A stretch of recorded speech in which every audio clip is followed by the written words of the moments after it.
Hello and welcome to this IELTS video.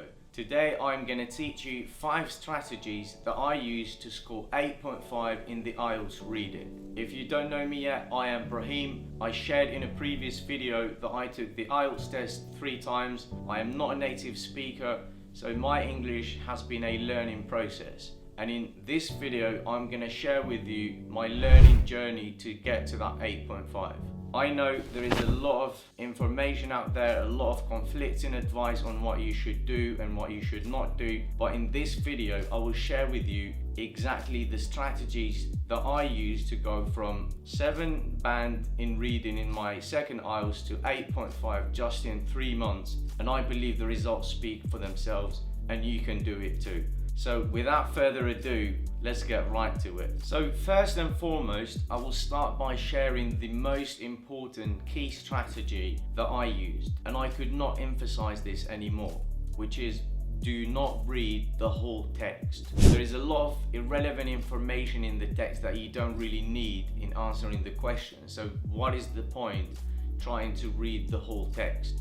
Also, you are under pressure, time is really precious, and you don't have enough time to fully go through all the text or all the passages. It is really difficult. I know I've seen some respected IELTS instructors or IELTS teachers on YouTube trying to tell you you should fully read and comprehend and understand the information in the text, but I am sorry, I have to disagree with that. I fell into that trap where I was following that advice, that strategy, trying to read the text and understand it, but I was stuck. The best I could do, and I showed you, was 7.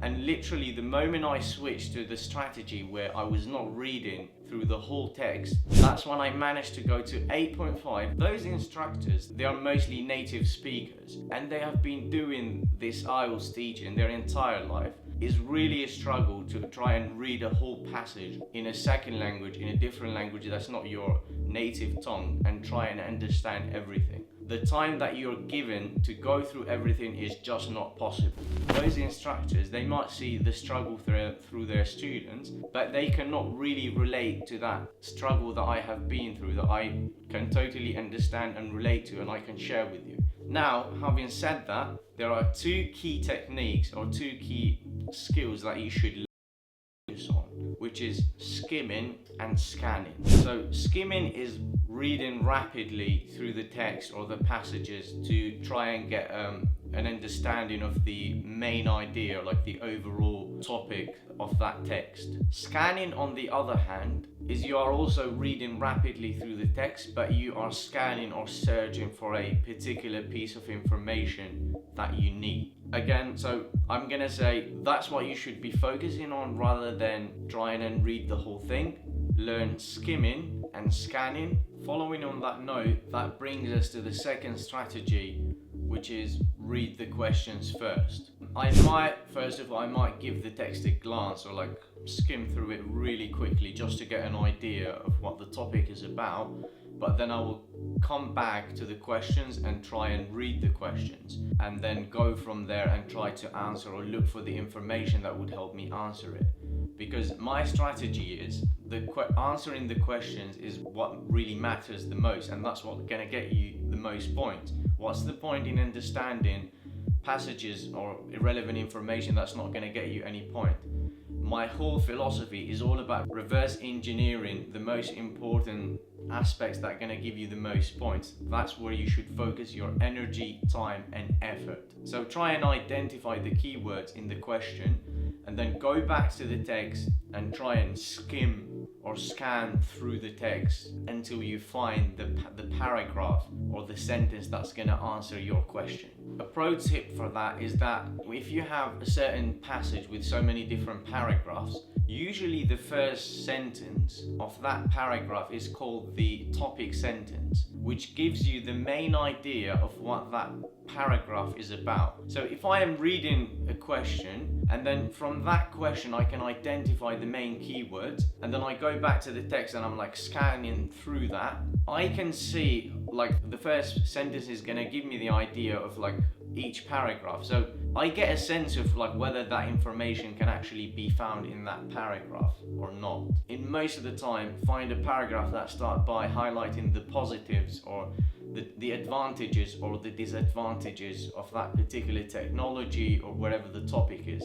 So if I know that my question is discussing a disadvantage, then I would try and find the paragraph that mentioned or start by listing or talking about the disadvantages, because I know that that piece of information is going to be there. And the same, you can use it if it's about the history. You always find, okay, this paragraph talks about the history of this building or whatever, so I know that the information can be linked there. Now let's look at this example from a reading passage 2 from a real IELTS test. I would first of all read the title, and it's The Boom in Bike Sharing Business. So the title itself gives me an idea about the topic of this passage, which is bike sharing. And I will just go through it very quickly, skim. The boom in smartphones associated, so development in apps has been okay, practicality of these bikes, community bike program, okay. I gave it, I think, a quick glance just to get an idea, and then I will go to the questions. Now if we go to the questions, so reading passage 2 has 8 paragraphs from A to H. Which paragraph contains the following information? And then if we just look at this, so that's number 14. Sources of finance for schemes that do not directly charge users. I just read, this is what's considered a question in this case, and it's asking me to link in which paragraph this information is mentioned. What I can tell right away is that I will try to identify the keyword here, which is finance. I would actually focus on finance and schemes, and then I will go back to the text and try and scan the boom in smartphones. And so I know the first paragraph is usually introductory, so probably that information is not there. Let's go to B. The practicalities of these bikes now provide the last piece of the jigsaw puzzle for many commuters. It doesn't really relate. Community bike programs and smart bike programs alike can be seen. So I think this is talking about the different schemes, but I don't see finance there.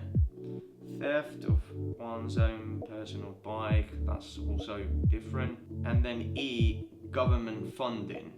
Alright, so funding and finance are really related. Charitable sources, there you go. And advertising are the 3 commonly used methods to support community bike sharing projects, as they are mostly unable to fund and support themselves using the available revenues.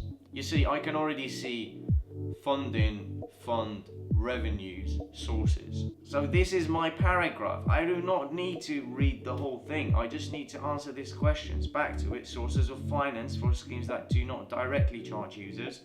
So if they're not really directly charging users, those are community bikes, community schemes. So yeah, there you go. And then I'll just link it to E, and pretty much that's it.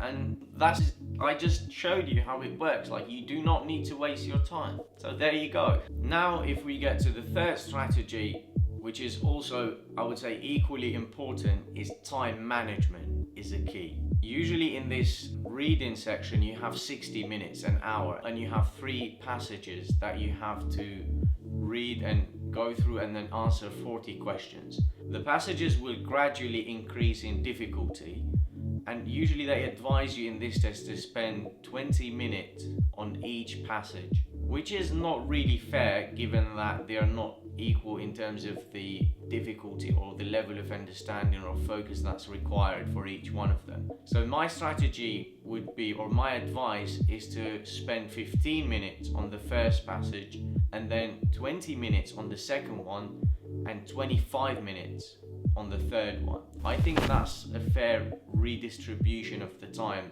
given the level of difficulty associated with each one of them. And each minute is really precious under the test conditions. So that's what you need to bear in mind. The second thing is, try to start with the easy questions. Whatever is easy, if you find that information, try and answer those ones first and then come to the difficult ones. If you get stuck with one question, you do not need to waste your time there. Please move on, and then if you have time at the end, get back to it. Because if you are stuck at that one question, there might be easier questions ahead, but since you're just wasting your time there, you won't have enough time to actually answer those later on. So please try and strategically use your time, work quickly through the questions, do not waste your time, easy ones first, and then just move on. Now we're getting to the fourth point, which is probably the most dreaded question in all of the reading passages. It is the legend, the myth, the one that everyone doesn't want to see it, probably, at least in my experience, is the trickiest one,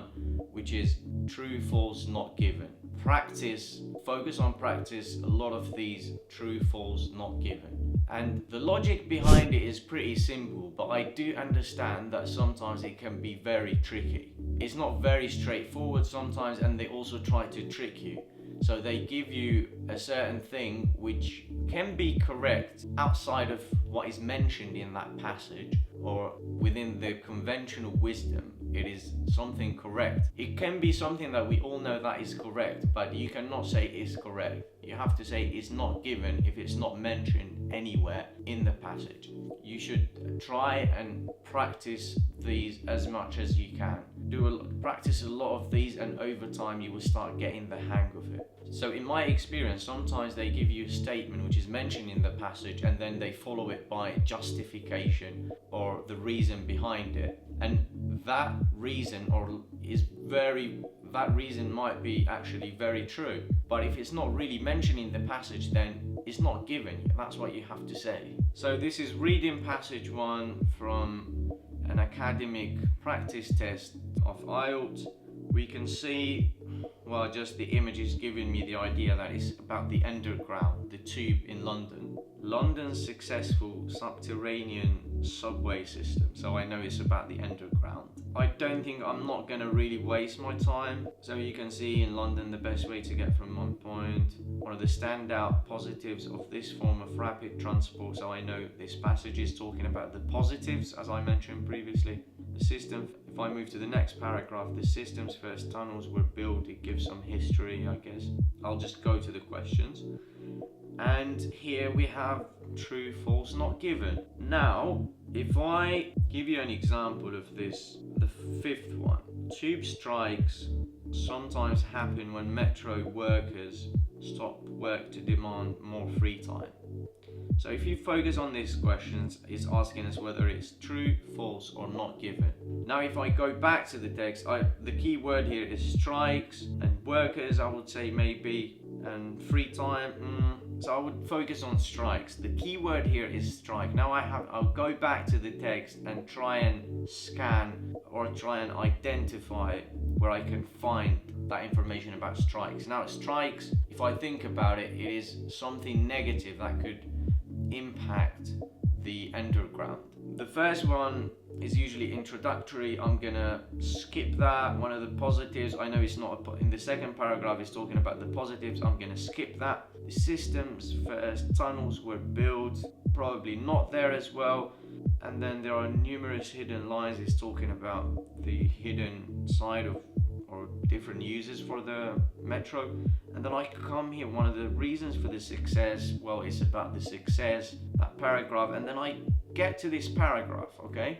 Unfortunately, this system is not perfect, as it does suffer from some unpleasant socio-economic aspects that offset the obvious benefit. So that gives me a hint that my information can be in this paragraph. This paragraph is talking about the negatives, what could affect the metro. I will try and read further. Primarily, there is the issue of strikes. There you go. The keyword here is exactly the same. They didn't change it, so also if you scan just for where you can see strikes, you could find it, which are highly frustrating and annoying to those affected at the time. Many travellers have been in London, suffered from this before trying to attend a football game or a theatre show when a city-wide strike was in operation. It is at these times that London really struggles, and folks of all walks of life struggle to get to their destination using other modes of transport on those days. In this paragraph, they didn't mention the reason for the strikes. So if I go back to strikes sometimes happen when metro workers stop work to demand more free time. It is not mentioned here why the workers or why strikes hit the underground in the first place. So based on that reasoning, I am gonna give it a not given type of answer. and that's just how it works. Now, last but not least, that brings us to the fifth and last strategy that I'm going to share with you. Practice under that time pressure, because it is a skill itself which is most needed in the conditions of the real test. And this is very important as well. Usually when people are practicing for their test, they are either in a classroom or in the comfort of their home, going through different texts whenever they have time, trying to do mock tests and trying and learn the most.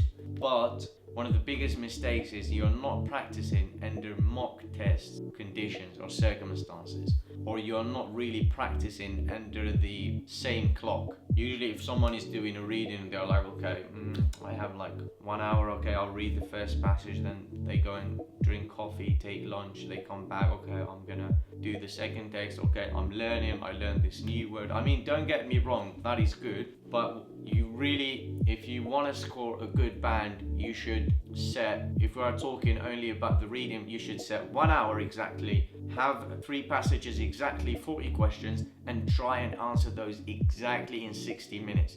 The moment the clock or your timer hits 60 minutes, put your pen down. That's it. Do it over and over again, because sometimes people, they practice a lot, they learn so many things, and then they go to the test, and then they are also like taking their time, and the moment they realize they only have like 15 or 10 minutes, it's a lot of pressure, and sometimes even the information that you have, you cannot even focus. So it's a skill itself to be able to actually cope under pressure, or like focus under pressure to the last minute. And that's what I'm going to advise you. Try and mimic the real conditions in the test. Try and work under that pressure. Practice over and over again. And when you are in the test conditions, you are be really confident, you can focus, and I'm pretty sure you can also score similar results using the strategies that I shared with you today. And with more practice, I am more than confident that you can do it too. So I hope you found this video helpful, and if there was any particular technique, or if there are some other aspects that you want me to also share my experience about, please let me know in the comments, and don't forget to subscribe as well. There would be more useful videos that could help you in your English learning journey, and yeah, see you next time.